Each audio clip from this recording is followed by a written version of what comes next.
Alors salut tout le monde, salut.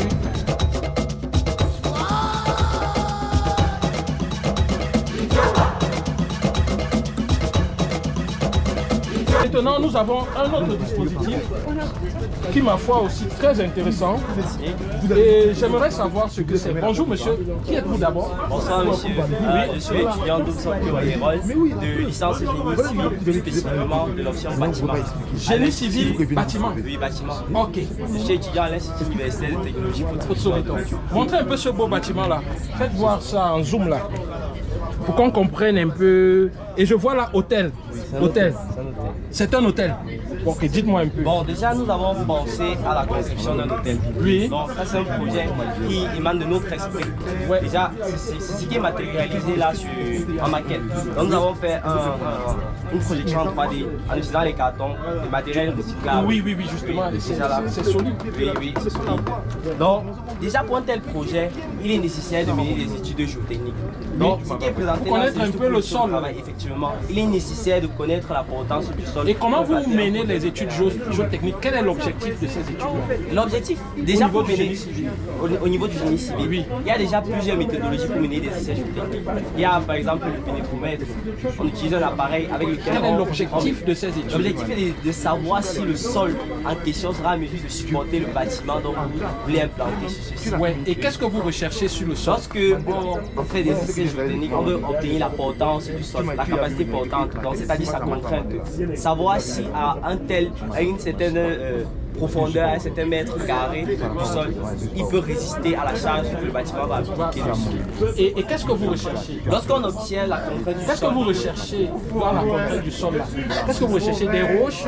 Qu'est-ce que vous recherchez? Lorsqu'on étudie le sol, on veut savoir à quelle profondeur on va implanter le bâtiment pour qu'il soit résistant. Ah, pardon, la profondeur des fondations.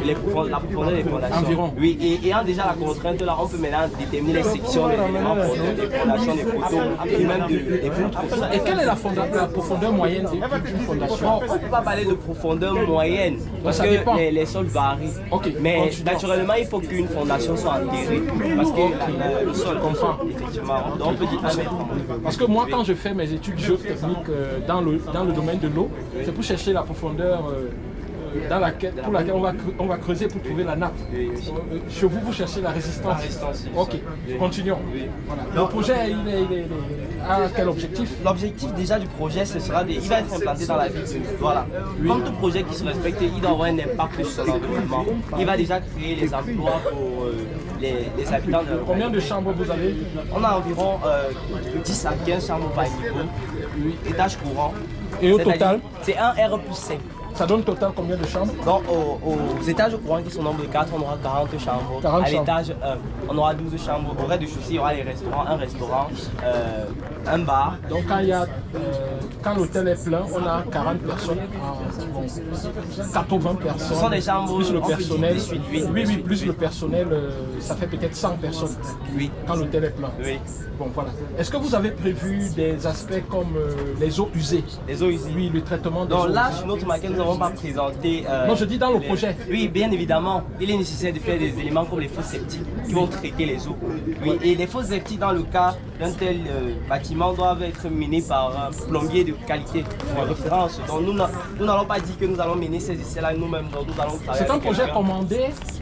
Commandé, c'est imaginer, nous avons pensé à cela. Ah d'accord. Mais vous pouvez proposer ça à un promoteur? Bien évidemment. Et si vous êtes intéressé, nous pouvons réaliser votre propre projet qui vous correspond à vous, selon vos attentes. Très intéressant. Nous réalisons aussi des rendus vidéo. Donc là, de vos 3D? Oui, sur machine. Et vous avez un pricing pour ça déjà défini?